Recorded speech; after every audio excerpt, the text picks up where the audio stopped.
ప్రజాస్వామ్యబద్ధమైన నాటకాలు ఆడతారనమాట. చదరంగపు ఆటలో కళ్ళ ఎదురుగుండా కనబడేటటువంటి దాంట్లో దాని వెనకాల ఉండేటటువంటి ఉద్దేశాలు ప్రతి ఒక్కరికి తెలుసు. ఆ ఉద్దేశాలు తెలియనట్లుగా, అంటే పిల్లి కళ్ళు మూసుకుని పాలు తాగినట్టుగా కథ నడుస్తూ ఉంటుందన్నమాట. అట్లాగే ఇప్పుడు వీటిట్లో కూడా ఒకటి బిల్లు ఖచ్చితం. ఆ ఖచ్చితమైనటువంటి బిల్లు వక్ఫ్ది ఎట్లయితే అందరి అభిప్రాయాలు తీసుకోవడానికి అని చెప్పేసి కమిటీ చేసిందో జాయింట్ పార్లమెంటరీ కమిటీ, అట్లాగే ఇది కూడా జేపీసీ దగ్గరికి వెళ్తుంది. అక్కడ వాళ్ళందరి అభిప్రాయాలు తీసుకుంటారు. వాళ్ళు పార్లమెంట్ సభ్యుల అభిప్రాయాలే కాకుండా ప్రజలందరి అభిప్రాయాలు కూడా తీసుకుంటారు. ఒక ఏడాది పోయినా నష్టం లేదు, 6 నెలలు పోయినా, ఏడాది అయినా, 2 ఏళ్ళైనా నష్టం లేదు.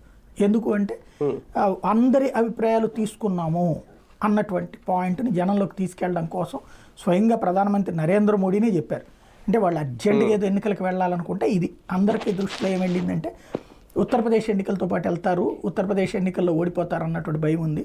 అందుకని చెప్పేసి దాంతోపాటు వెళ్తారు అన్నటువంటిది మనం కూడా ఇంతకుముందు అనుకున్నటువంటిది. అట్లేం కాదు, మాకు ఇదేదో రాజకీయం తాత్కాలిక తక్షణ ప్రయోజనం కాదు, దీర్ఘకాలిక ప్రయోజనం అన్నటువంటి సందేశాన్ని, సంకేతాన్ని ఇచ్చేందుకోసమే ఆ బిల్లులోనే ఒక ఇంతవరకు మనకందరికి వచ్చిన సందేహాలకి చెక్ పెట్టారు, ముగింపు చెప్పారు. ఏంటది అంటే మనం ఇంతకుముందు కూడా మాట్లాడుకున్నాం. ఇప్పుడు మొన్ననే అదే ఫర్ ఎగ్జాంపుల్ 2027లో పెడితే తెలంగాణ వాళ్ళకు 2 ఏళ్ళు పోతుంది, ఆంధ్రాకు 3 ఏళ్ళు పోతుంది. లేదంటే కనుక మొన్న జరిగినటువంటి ఎన్నికలు జరిగిన